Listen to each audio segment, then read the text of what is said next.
Herkese merhabalar. Neşe'nin tarif adresine hoş geldiniz. Evet, bugün yeni bir model ile karşınızdayım. Bu modeli hayırlısıyla size anlatmaya çalışacağım. Ben önceden yeleğimi yapmıştım. Simli bir ip kullandım. Gayet güzel, çok muntazam oldu. Şöyle size göstereyim.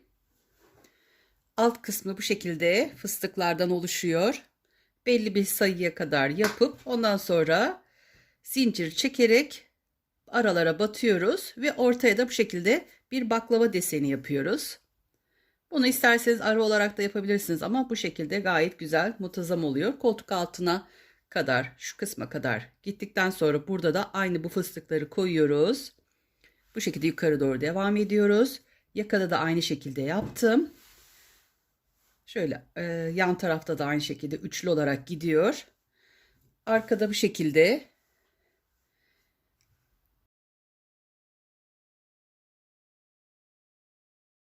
Şu kısımları ayarladığım için buradan böyle sanki bu kısmı böyle bütün olarak örmüşüm gibi duruyor. Şu kısımlarda yaptığım ayarlamalardan dolayı.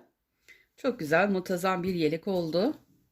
Sonra bunu hafif bir ütü yapıyoruz. Hafif ütü ile daha güzel bir şekilde oluyor yeleğimiz. Hayırlısıyla size bu yeleğimi nasıl yaptığımı anlatmak istiyorum. Evet. Genellikle ben yeleklerimi alize ipiyle örüyorum. Daha ince oluyor, kibar oluyor. Evet, şuraya da şöyle bir ip yaptım bağlamak için. O da gayet güzel oldu. Evet, hayırlısıyla bu yeleğin anlatımına başlayacağım. Şimdi arkadaşlar bunun için kullanmış olduğum ipi tanıtmak istiyorum. Bu ipim simli ip. Simsiz isterseniz bu şekilde bunun birkaç tane tonu var. Yani bu biraz daha açık, inci rengi olarak geçiyor. Bir tane yeleğim vardı, su dalgası yolu. Onu da bununla yapmıştım. Sevilen bir renk oluyor. Evet, bu biraz daha kreme kaçıyor. Hafif buna göre daha sarı diyebilirim, hafif. Şimdi ben bu simsiz iple yapacağım.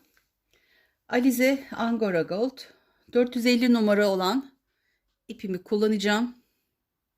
Şöyle yakından da çekeyim, belki ekran kaydı alabilirsiniz. İnci rengi olarak geçiyor arkadaşlar. Evet, tığ olarak da her zamanki kullandığım tığımı kullanacağım. 2 numara tığ ile öreceğim ben bu yeleğimi.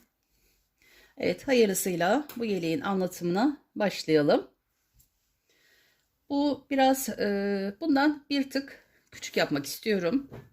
Yapmış olduğum yelek şöyle fıstıklar var arkadaşlar. Şuradan ön tarafın kesiminde ben şu alttaki fıstıkları saydığım zaman 2, 4, 6, 8, 10, 12, 14, 15 tane yapmışım. Bir tane eksik yapmak istiyorum bu yeleğimde. 14 fıstık yapacağım. Şöyle ortasından çıkartıyorum ipimi. İç kısımdan arkadaşlar daha iyi oluyor şekilde. İpimi şöyle başa getiriyorum. Hayırlısıyla örmeye başlayacağım. Evet, şimdi bu yeleğimize başlamak için önce zincir çekiyoruz. Zincir çekerek başlıyoruz. Bunu katı olarak yapacağız. Hani burada 15 ise bizim şu altı bir kutucuklar yapıyoruz. 15 ise 30 tane kutucuk yapmamız gerekiyor. Bunun için arkadaşlar biz bunu 14 yapacağız.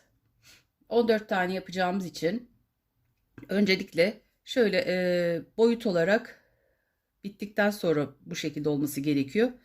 Yani kalan zincirlerimizi de sonra kenarından toparlarız. Evet, Bismillahirrahmanirrahim. Evet, ilk zincirimi çektim şu şekilde. Sonra bunu keseriz, toparlarız arkadaşlar. Evet, şöyle tekrar göstereyim. Bu şekilde yapıp bir zincir çekiyorum. Sonra şu tuttuğum ipi bırakıyorum arkadaşlar. Sonra burada artık zincir çekmeye başlıyorum. 2, 3, 4, 5, 6, 7. İsterseniz sayın, isterseniz de direkt zincirleri çekin arkadaşlar. Biraz uzun bırakalım. Sonradan yetmemezlik olmasın. Biraz sonra kalan ipimizi, zincirimizi de oradan ayarlar, toparlar, keseriz. Eksik gelmesin arkadaşlar. Evet, bu şekilde zincirimi çekiyorum. Evet, şöyle zincirimi çektim. Şuradan şöyle ölçtüğüm zaman birazcık az bir şey arkadaşlar fazla çektim. Sonradan sökmek zorunda kalmayayım diye. Bir de dönüşlerimizde şöyle biraz daha fazla şu şekilde yapıyoruz. Şimdi zincirimi çektim. Buradan dönüşüm için 6. zincirimin arasına batıp buradan çıkıyorum. 1, 2, 3, 4 zincir çekiyorum. Şuradan tam ortasında 2 tane boşluk bırakıp 3. araya zincirimin arasına batıp burada sık iğne şeklinde çıkıyorum. 2, 3, 4 zincir çektim. Arada 1, 2, 3. zincirimin arasına battım. 1, 2, 3, 4 zincir çekiyorum. Ortada 1, 2 tane boş bırakıp 3. zincirimin arasına batıyorum. Evet, bu şekilde toplamda 27 tane kutucuk yapıyoruz. 3, 4 zincir, 1, 2, 3. zincirimin arasına battım. Evet, alttaki zincirlerimi çok sıkı çekmedim, yoksa aralarına batmakta zorlanırım. 1, 2, 3, 4 zincir. Buradan 1, 2, 3. zincirimin arasına batıyorum. Evet, bu şekilde 27 tane kutucuk yapıyorum. Şöyle sona kadar geldim. Bu şöyle anlatayım. Bu kutucuklarımızı yaptıktan sonra şöyle bir sayalım. Şu baştaki ilk başta başlayacağımız için burayı dolu olarak sayıyoruz. 1, bir tane boş atlıyoruz. 2, bir tane boş atlıyoruz. 3, bir tane boş atlayıp 4, boş atlayıp sona kadar sayıyoruz. 5, 6, 7, 8, 9, 10, 11, 12, 13 ve sonundakini de batacağız. 14. Evet, bunu sayalım arkadaşlar. Çünkü şuralarda eksik gelmesin. Sonra şöyle tamamladıktan sonra arkadaşlar burada zinciriniz kaldıysa sıkıntı değil o. Kesersiniz. Şu şekilde de sıkıştırırsınız buradan. O şekilde çözüm bulabilirsiniz. Tekrar söküp tekrar zincir çekmemek için bunu yapalım. Şimdi 5 zincir çekiyorum. Ve şöyle tersini çeviriyorum. Şu fıstıklar arkadaşlar tersten oluyor.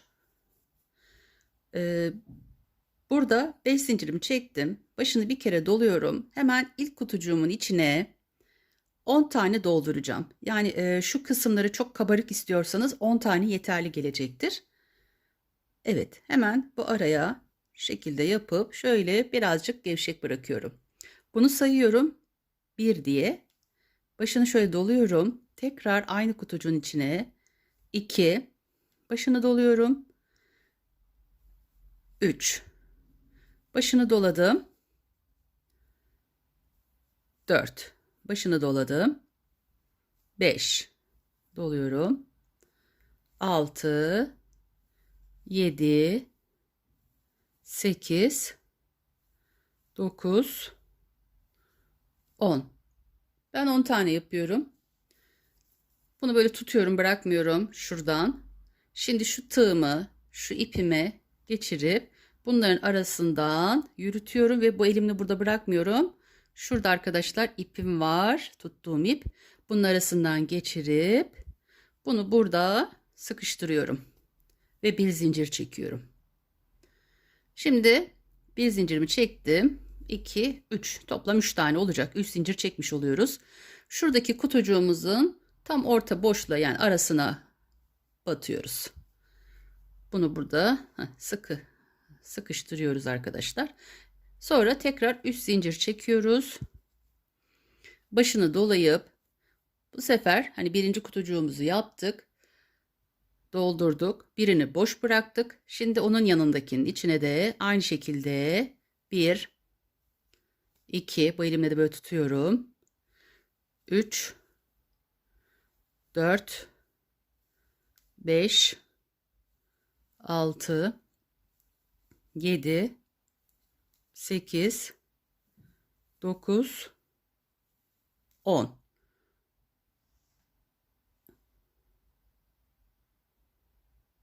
Evet, şöyle 10 tane yaptım.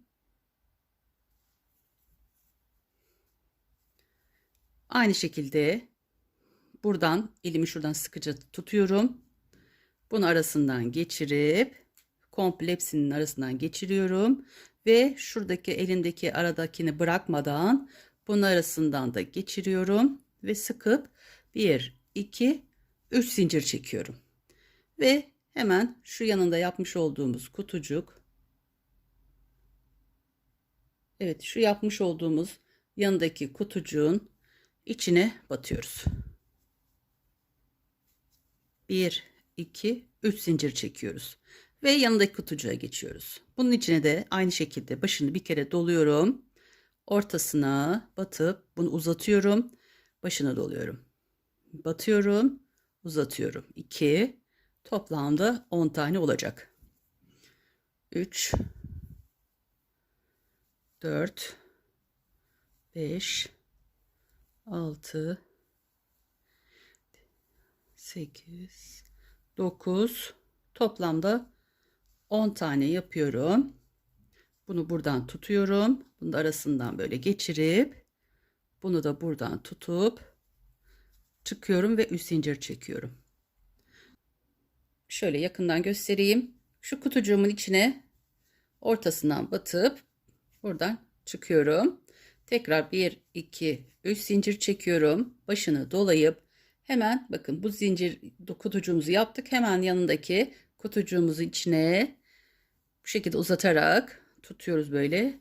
2, 3, 4, 5, 6, 7, 8,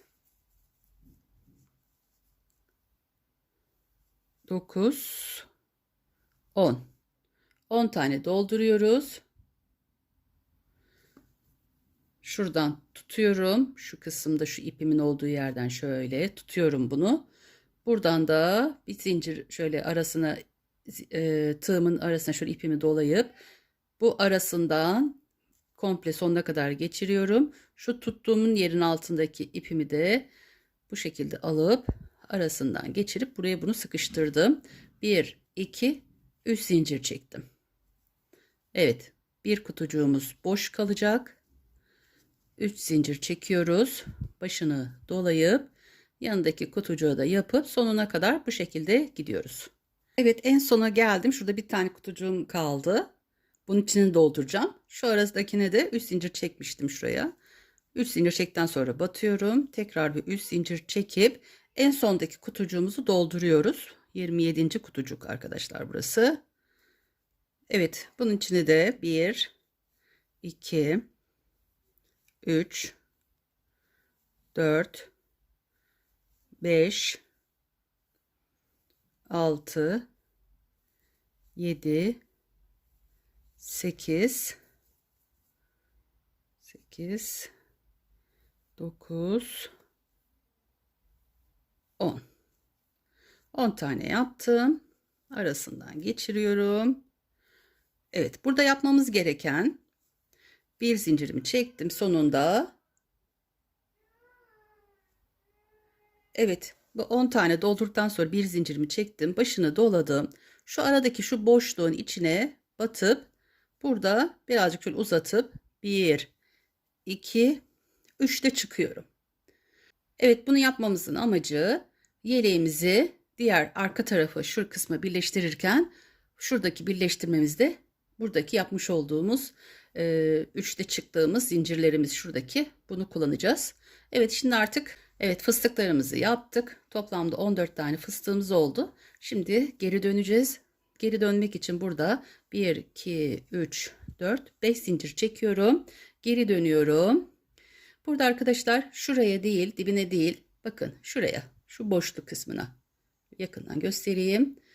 Burada 5 zincir çektikten sonra şuradaki araya batıyoruz, başına almadan buradan çıkıyoruz. Burada 4 zincir çekiyorum.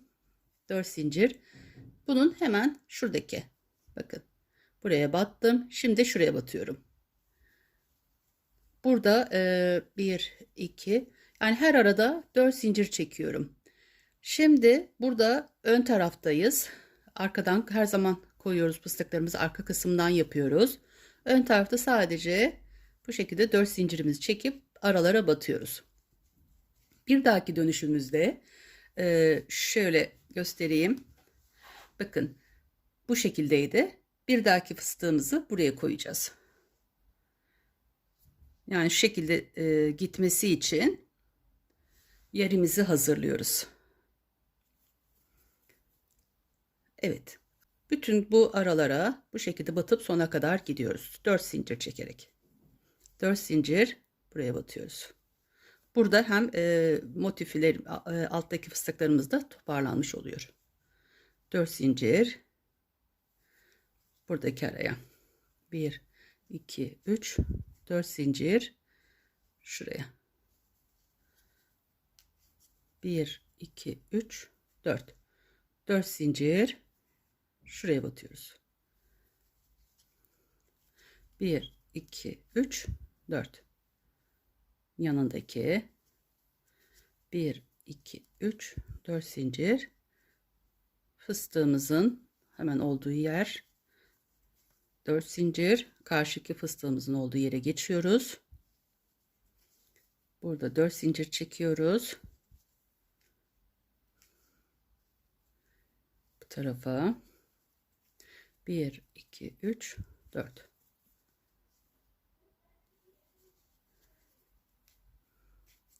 Bir, iki, üç, dört.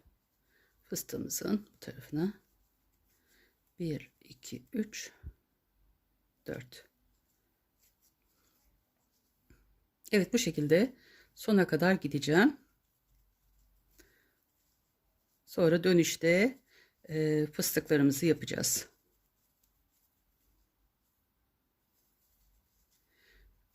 Evet, sayfamda arkadaşlar oynatma listesinde örgü bölümünde yapmış olduğum birkaç yeleğim var. Daha doğrusu şu an 2 tane yelek koydum. Bir tane çilek anahtarlığım var. Arkasından su dalgası, su yolu olan yeleğimizin modelinin nasıl yapıldığını anlattım. Onun ilk bölümünü oradan da ulaşabilirsiniz. Yani birinci bölümden sona kadar bölümlerin oradan rahat bir şekilde ulaşabilirsiniz. Hemen arkasından motifli yelek yaptım. Onun da yapılışını baştan sona kadar oradan bakabilirsiniz. Evet, şimdi de 3. yeleğim olan fıstık modeli yeleğimi yapıyorum. Nasıl yapıldığını. Bunu çok önceden short olarak paylaşmıştım. Oradan da nasıl yapıldığını soran arkadaşlarımız için inşallah kolaylık olur. Onlar için anlatıyorum. Yapmak isteyenler de oradan ulaşabilir arkadaşlar. Oynatma listesi örgü bölümünden ulaşabilirsiniz. Evet, son 4 zincirimi çektikten sonra dönerken şöyle 5 tane zincir çekmiştik. Onun arasına batıyorum. Batarken de şuradaki alttaki ipimi de şuradan şu şekilde içinden geçiriyorum. Burada şimdi arkadaşlar 1, 2, 3, 4, 5 zincir çekiyorum. Çok sık çekiyorsanız 6 zincir de çekebilirsiniz. Evet, şimdi arkaya döndüm geriye. Burada altta kutucuğumuzu doldurduğumuz için böyle fıstığımızı yaptığımızdan dolayı bu üstün boş olması gerekiyor. Bu yapmış olduğumuz 5 zincirimizi hemen bu ilk olan şu kutucuğumuzun içine şöyle buraya batıyorum. Buradan bunu buraya sıkıştırıyorum. Bir dahakinde bunun içini dolduracağız. 1, 2, 3 zincir çekiyorum. Şimdi şu ortadakini arkadaşlar 1, 2, 3, 4, 5, 6, 7, 8, 9, 10. 10 tane yapıyorum. Şöyle tutuyorum buradan. Bu arasından geçirip hepsinin arasından. Şunun arasında ipimi bırakmadım. Onu da buradan alıyorum. Ve buradan bu şekilde fıstığımı yapıyorum. 3 zincir çekip bu yanındaki kutucuğumuza, şu altında olan fıstık var. Hemen fıstığın üstündeki kutucuğun içine batıyorum. Buradan çıkıp tekrar üst zincir çekiyorum. Tekrar yanındakine 10 tane dolduruyoruz. Başını doladım bir kere. 1, şu ayarda yeterli. 2, 1 santim kadar. 3, 4, 5, 6, 7, 8, 9, 10. 10 tane yaptım. Buradan bu elimle bu ikisini sıkıyorum. Şunu da arasından geçiriyorum. Bu arasındaki tutmuş olduğum ipinden de geçirip 1, 2, 3 zincir çekip yanındaki şuradaki boşluğa, fıstığımızın üstündeki olan boşluğa batıyoruz. Evet, bu şekilde tekrar 3 zincir çekiyoruz. Bakın.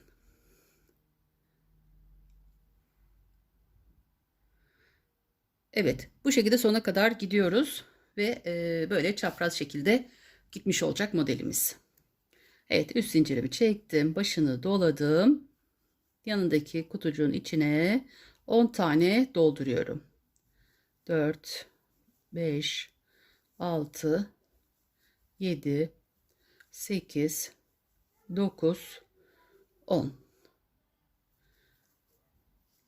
Zaten baştan nasıl yaparsak bir iki sıra gittiğimiz zaman aynı yukarı sayımıza kadar aynı şekilde gidecek. Buradan başlıyoruz saymaya. 1, 2, 3, 4, 5, 6, 7, 8, 9, 10, 11, 12, 13, 14, 15, 16. Ben bunu 17 sıra yapmışım. 15, 17, 18 sıra yapabilirsiniz. 16 olabilir. Evet, 3 zincir çekip yanındakinin içine de aynı şekilde 10 tane dolduruyorum. 3, 4, 5, 6, 7, 8, 9, 10 tane doldurdum. Şuraya tuttum. Arasından hemen geçiriyorum. Bir de şunu göstermek istiyorum. Hani buradan düz bir şekilde tutarsanız tığı yapmakta zorlanabilirsiniz. O yüzden şöyle göstereyim, yapayım, tekrar yapayım. Buraya hepsini şöyle aynı ayarda, şu elimizde de şöyle tutuyoruz. Aynı o ayarda olacak. 5 oldu. 6, 7, 8, 9, 10. Şimdi 10 tane yaptıktan sonra bu çıkartmada zorlanabilirsiniz arkadaşlar. Onun daha kolay yolu tığımızı şöyle geriden almak. Bakın, içindeyken hani bu şekilde yapmak bayağı bir zor oluyor. Takılıyor çünkü içinde. Ama şu tığımızın ucunu şöyle aşağıdan şu şekilde, bakın, tersten aldığınız zaman çıkartmanız daha kolay oluyor. Bugün telefonumda bir odaklama sorunu var. 1, 2, 3. Evet, bu şekilde sona kadar gidiyorum. Sonunda tekrar göstermem gereken bir yer var çünkü. Evet, sona geldim. Son fıstığımı da yaptım. Şimdi burada arkadaşlar üst zincirimi çektim. Şu kutucuğumuz içine batıyorum. Burada çıkıyorum. Burada şimdi 1, 2, 3, 4, 5 zincir çekiyorum. Eliniz çok sıkıysa hatırlatıyorum, 6 zincir de olabilir. Geri dönüyoruz. Artık bir üst sıra, yani bakın şu şekilde yaptık. Bir üst sırada bu kutucuğumuzu oluşturmamız için buraya da yerini hazırlamamız gerekiyor. Bu çekmiş olduğumuz 5 zincirimizi hemen şuraya, şu kısma, burada bir dahaki üstte içini doldurmak için yerini hazırlamış oluyoruz. Evet, buraya yaptık. Ondan sonra 1, 2, 3, 4 zincir çekiyoruz.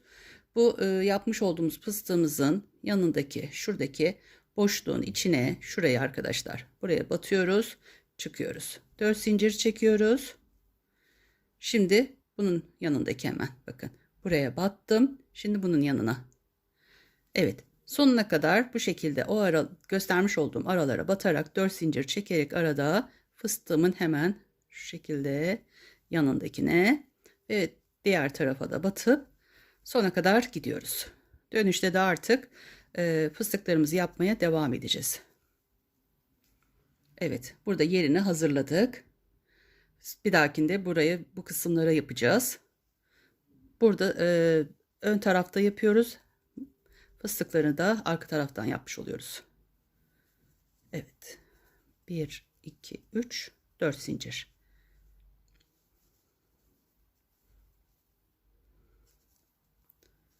Evet, bu şekilde 4 zincir çekerek buraya kadar gidiyoruz.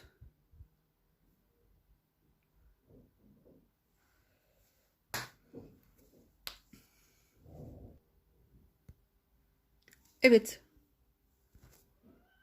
Sona geldiğimizde şöyle yukarıda şöyle fıstık yapacağımız olan son kutucuğumuz var. Bunun içine de 4 zincir çekip batıyoruz. Ve 5 zincir çekiyoruz. 3, 4, 5. Geri dönüp içine 10 tane yapıyoruz. 1, 2, 3, 4, 5, 6, 7, 8, 9, 10. Evet, 10 tane kutucuk, 10 tane içine yaptım. Kutucuğumun içine şöyle aradan da geçirip 1, 2, 3 zincir çekip yanındaki üstünde şöyle 4 zincir çektiğimiz yerde geliyor. Bunun içine batıp sık iğnemizi yapıyoruz. Tekrar burada 3 zincir çekip hemen yanındaki kutucuğa yapıyoruz. Bu şekilde yukarı doğru çıkacağız. Toplamda şöyle 10, 17, 18 yani şuraya kadar dediğim arkadaşlar. Şöyle göstereyim. Buradan aşağıdan sayıyoruz. Yukarı kadar çıkıyoruz. 15 olabilir, 17, 18 ne kadar yükseklik istiyorsanız örüp geliyoruz. Evet, kaldığımız yerden devam ediyorum. Şimdi bu fıstıklarımızı nasıl saydığımı şöyle bir söyleyeyim. Şu kısımdan başlıyoruz. En uçtan ya da şu taraftan fark etmez. Yani şu en uçtan başlayıp çapraz şekilde sayıyoruz. Kaç sıra olduğunu. Buradan başlıyorum. 1, 2, 3, 4, 5, 6, 7, 8, 9, 10, 11, 12, 13, 14, 15, 16, 17, 18. Toplamda 18 sıra olarak yaptım. Buradan da sayarsanız çift olarak saymanız gerekiyor. İşte 2, 4, 6, 8, 10, 12, 14, 16, 18 şeklinde. Çünkü şu arada bir tane boşluklar var. Bu şekilde ya da bu şekilde çapraz olarak sayabilirsiniz. Ben toplamda 18 sıra yaptım. 17, 16 da yapabilirsiniz. Tercih sizin. Ne kadar uzun istiyorsanız ya da ne kadar kısa istiyorsanız ona göre ayarlayın. Ama bu gayet ideal oluyor arkadaşlar.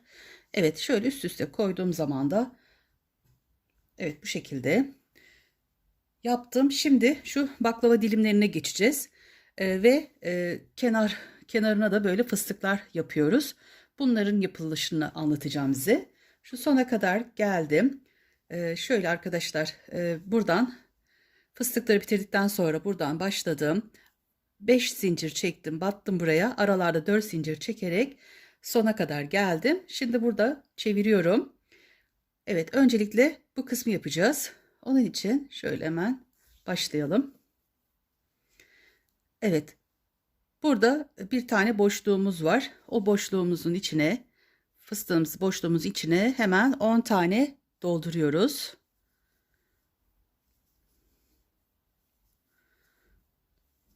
Beş, 6, 7, 8, 9 ve 10. 10 tane yapıp hemen çıkartıp buradan tutturuyorum. Hemen 1, 2, 3 zincir çekip yanındaki 4 zincir çekmiş olduğumuz boşluğumuza batıyoruz ve tekrar 3 zincir çekip buraya da dolduruyoruz. Bunun yanındaki şu orta kısmı tekrar 10 tane dolduruyoruz arkadaşlar. 4, 5 yaptıkça eliniz alışıyor. 6, isterseniz küçük bir yerde de 8 yapabilirsiniz. Küçük bir model olarak da arkadaşlar eliniz alışana kadar bir yerde az bir zincir çekip yapabilirsiniz. Sonra eliniz alıştığı zaman örneğinize tam olarak devam edebilirsiniz. Evet, artık burayı da yaptıktan sonra şu kısımlarda 4 zincir çekiyorum. 3, 4. Artık bu kısımlar zincir olacak. Bu şekilde bu sırayı da böyle geçeceğim. 4 zincir çekiyorum. 1, 3, 4. Evet, bu kısımlarda 4 zincir çekip devam ediyoruz. Bu kısmı şöyle sona kadar gidiyoruz. Buraya yapmayacağız arkadaşlar. Tam şuraya kadar 4 zincir çekip sona kadar gidiyorum. Evet, 4 zincir çektim, sona kadar geldim. Burada 5 zincir çekiyorum. 3, 4, 5. Burada geri dönüyorum. Buradaki zincirimizin içine batıyoruz. 4 zincir çekiyorum. Yanındaki boşluğumuza batıp 4 zincir çekip şuraya kadar, sona kadar gidiyoruz. Sona kadar gidiyoruz 4 zincir çekip. Buradan 5 zincir çekiyorum. 3, 4, 5. Evet, şu kenarlarını yapıyoruz arkadaşlar. Burada dönüyoruz. Evet, altta bir tanesini doldurduğumuz için buraya battık. Sonra yukarıda yapacağımız yeri hazırlamış oluyoruz. Fıstık yapacağımız yer burası. Şimdi bu ortaya yapıyoruz. Orta yapmak için de 3 zincir çekiyorum. Başını dolayıp bunun içine 10 tane dolduruyorum.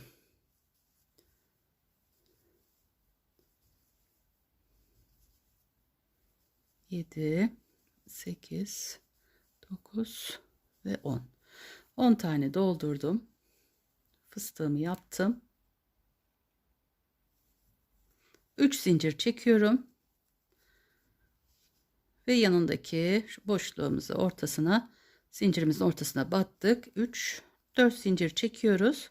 Bundan sonra zincirlerimizi yapıyoruz. Artık bu sırada da baklava dilimimizin ilk sırasını, yani şu birinciyi yapmış olacağız. Arada şurada 1-2 sıra boş geçmiş olduk. 3, 4. Evet, 4 zincir çekiyoruz. Nereye kadar gideceğiz? Evet, şimdi onu söyleyeyim. Şimdi şöyle ön tarafa dönüyoruz. Burada şu en altta şu fıstıklarımız yaptığımız yeri sayıyoruz. Buradan bu kısma kadar kaç tane fıstığımız var? Şöyle 2, 2 buradan, 4, 4 buradan, 6, evet 2 de böyle 6. Evet, şurada 6 tane bıraktık. Burada da 6 tane bıraktık. 2, 4, 5, 6. Şu ortada bir tane fıstığımız kalıyor. Yani arkadaşlar tam bunun üstü olması gerekiyor. Tam ortası bu fıstığımızın, yani şu kısma kadar. İsterseniz buraya da bir işaret koyabilirsiniz. Buraya kadar yapıyoruz. Evet, kontrol edelim. Buradan 1, 2, 3, 4, 5, 6. Evet. Şimdi 7. olan yere geldik. Tersten baklavamızın ilk birinci sırasını burada yapıyoruz. Evet, şimdi 4 zincir çektim buralara. Burada 3 zincir çekiyorum. Başını dolayıp buradaki hemen şu kutucuğumuzun, şu fıstığımızın olduğu üst tarafta olan yerin içine, fıstığımızı olan kısmı 10 tane yapıyoruz. 3, 4, 5, 7, 8, 9, 10. Evet, 10 tane yapıp çıkartıyorum, sıkıştırıyorum buraya. 3 zincir çekiyorum ve şu yanındaki, şuradaki zincirimizin arasına battım. Bundan sonra 4 tane zincir çekiyorum. Evet.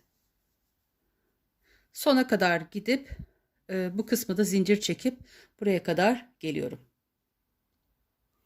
Evet, sona kadar geldim. 4 zincir çekerek şimdi 5 zincir çektim. Buradan geri dönüyorum ve şu baştakine, sonra ortaya bir tane bırakıyorum ve onun yanındakine, yani şuradakiyle birlikte çapraz gittiği için buraya ve buraya fıstık yapıyorum. Sonra şuraya kadar, şu kısma kadar geliyorum. Baklava dilimini yapacağım yere kadar geliyorum. Evet, bir tanesini yapmıştık fıstığımızı. Hemen bir yanından başlıyoruz. Tersten koyuyoruz örneğimizi. Burada bu yapmış olduğumuz fıstığın hemen yanındaki 4 zincirimizin içine önce bir 3 zincir çekerek başını dolayıp buraya toplam 10 tane doldurup fıstık yapıyoruz. 3, 4, 5, 6, 7, 8, 9, 10. 10 tane yaptım. 3 zincir çekiyorum.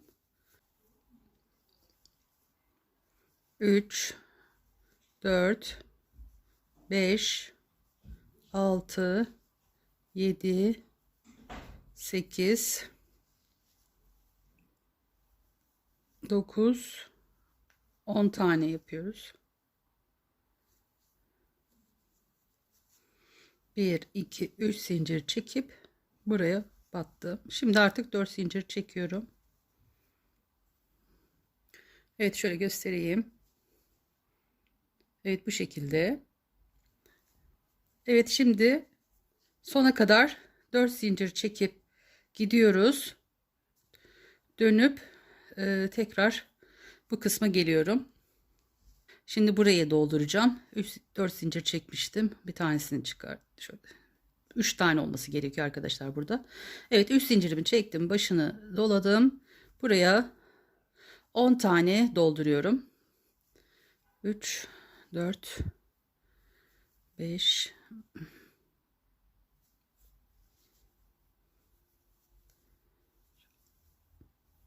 7, 8, 9, 10.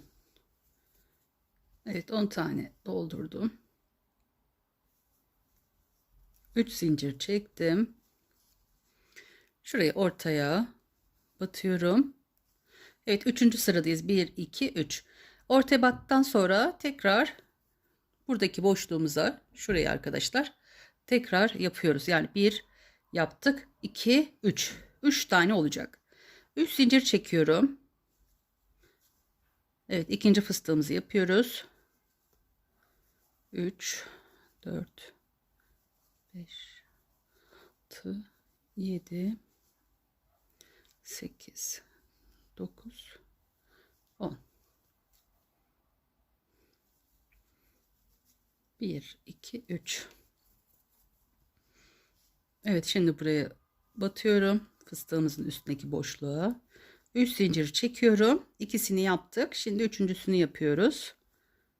2, 3, 4, 5, 6, 7, 8, 9, 10. Evet, 10 tane yaptım.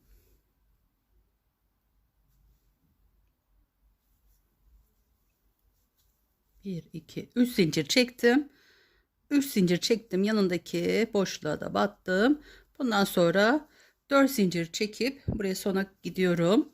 Sonra 5 zincir çekeceğim.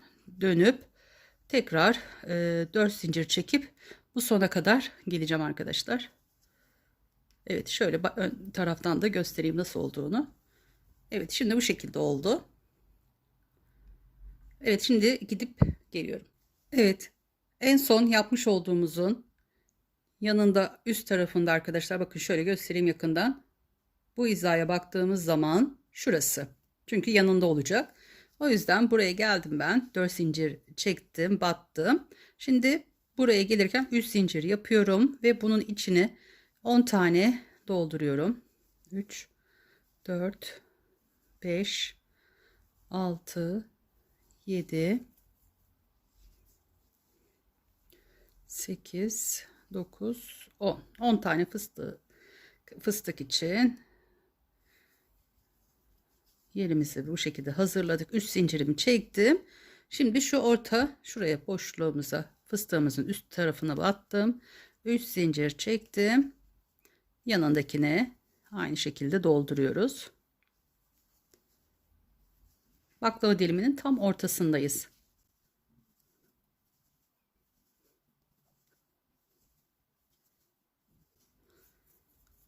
Evet, 10 tane doldurdum. 1 2 3 1 2 3 başını doladım. Hemen onun yanındakine de şu ikisinin ortasındaki boşluğa dolduruyoruz.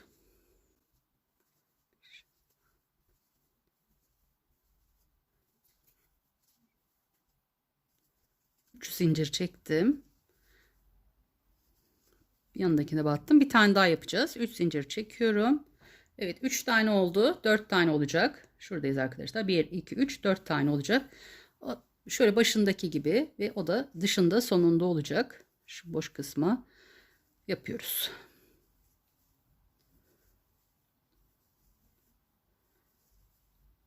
Yedi, 8, 9, 10. 10 tane yaptım. 3 zincir çektim, battım. Sonrakilerde 4 zincir çekiyorum. Evet, 4 zincir çekip aynı şekilde bu baklava dilimi olan yere tekrar geleceğiz. Şöyle bir göstermek istiyorum.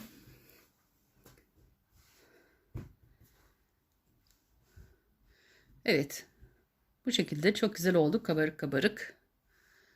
Çok güzel. Evet, bu şekilde arkadaşlar devam ediyoruz. 4 zincir çekip başa kadar geleceğim. Sonra 5 zincir çekip dönüyorum. Bu tarafa geliyorum. Şimdi buraya geleceğim. Buradan bu tarafa geleceğim arkadaşlar. Sonra tekrar terse gelip fıstığımızın olduğu yere şu kısma geleceğiz artık arkadaşlar. Burada yine 4 zincir çekiyoruz. Buradaki en son yapmış olduğumuz bu baştaki fıstığı battım. Şimdi 3 zincir çekiyorum. Çünkü şuradaki boşluğa bu ikisinin ortasında olması gerekiyor. 3 zincirden sonra bu araya da 10 tane bu şekilde dolduruyorum. Fıstığımızı yapıyoruz.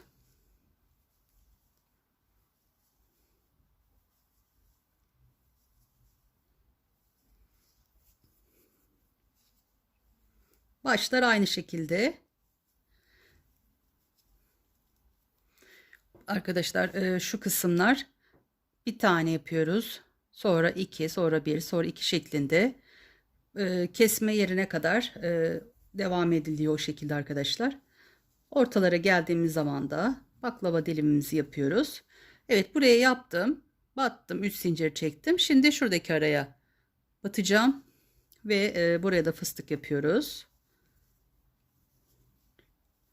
4 5 6 7 8 9 10. 1 2 3 zincirimi çektim. Buraya ortaya battım. Şimdi tekrar bir 3 zincir çekiyorum. Evet, ikisini yaptık. Bir tane de bu ikisinin ortası. Şuraya yapacağız. Başını doladım.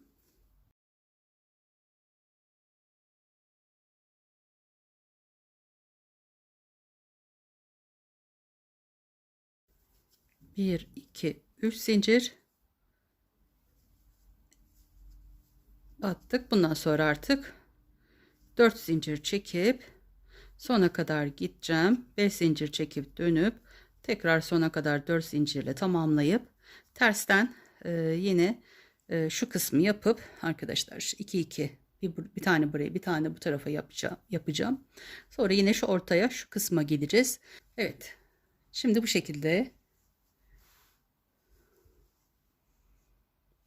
Evet, aynı şekilde örüp şimdi şu arayı yapacağız arkadaşlar. Şu 2 tane yapacağız. Bir tane buraya, bir tane de buraya. Evet, bu şekilde şimdi yaptık. 3 tane yaptık bu sırada arkadaşlar. Şimdi şuraya ve şu kısma dolduruyoruz. 2 tane olacak bu sırada arkadaşlar. Baklava dilimimizi bakalım şöyle. 3 sıra yaptık. 2 sıra sonra bir sırada bir tane daha fıstık yaptığımız zaman tamamlanacak. Zincirimi çektim. Başını doluyorum. Buraya 10 tane yine bu şekilde uzatıp dolduruyoruz. 7 8 9 10.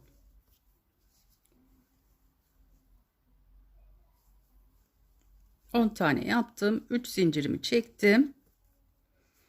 Şuraya boşluğumuza batıyoruz. 1 2 3.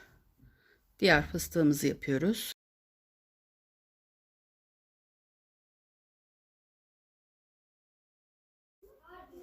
Evet, 10 tane yaptık. Şimdi 1 2 3 zincir buraya batıyorum. 1 2 3 4 zincir çekiyorum. Yanındakini, bundan sonrasını artık 4 olarak yapacağız. Şöyle bir çevireyim.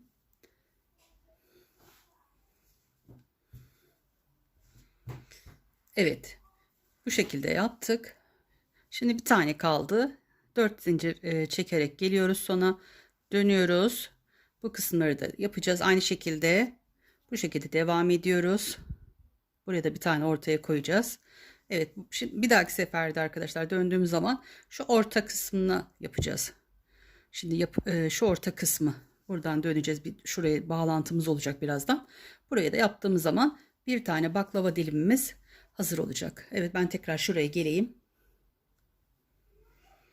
Evet, bu şekilde. Şimdi tam şu orta kısmına, şurada ortada bir tane yerimiz var, bu ikisinin tam ortasında. Burayı da yapıp baklava dilimimizi tamamlamış oluyoruz. 3 4 5 6 7 8 9 10.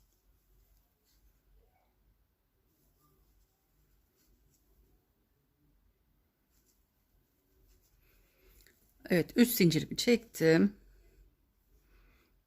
Bunun üst kısmı şöyle şu arasına, bu 4 çekmiş olduğumuz zincirimizin arasına battım. Artık 4 zincir çekip burayı da tamamlıyoruz.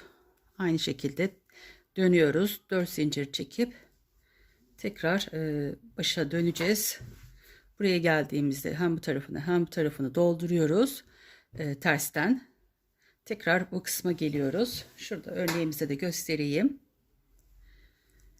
Buraya yaptıktan sonra hemen bir üstünde, yani arada bir boşluk bırakmadan bir tane fıstık yapıyoruz. Yani buradan da hemen şu kısma 2 2 şeklinde örnek de var. Hani yapanlar var o şekilde. Ama ben direkt bu baklavayı tamamladıktan sonra buradan bir taneden başlayıp tekrar ikinci baklavamı dilimimi yapıyorum. Sonra üçüncü ve dördüncü. Dördüncü dilimime kadar yapacağım. Sonra dördüncü dilimden sonra artık koltuk altında bu şekilde buranın anlatımını ve hemen buradan artık başlıyoruz. Şu kısımdan buradan da yaka kesintisini başlayacağız. Bu şekilde yeleğimizi hayırlısıyla burasını tamamlayacağız. Evet, şimdi ben birinci dilimimi yapmıştım. Evet, şimdi birinci dilimimi yaptım. Şöyle göstereyim. Evet, aynı buradaki gibi 2 3 4 4 dilim olacak komple. 3 dilim kaldı. Onu da yapıp sonra yaka ve koltuk altı kesimimizi ve üst tarafını tamamlayacağız inşallah. Evet. Diğer videoda görüşmek üzere. Kendinize iyi bakın. Allah'a emanet olun. Hoşça kalın.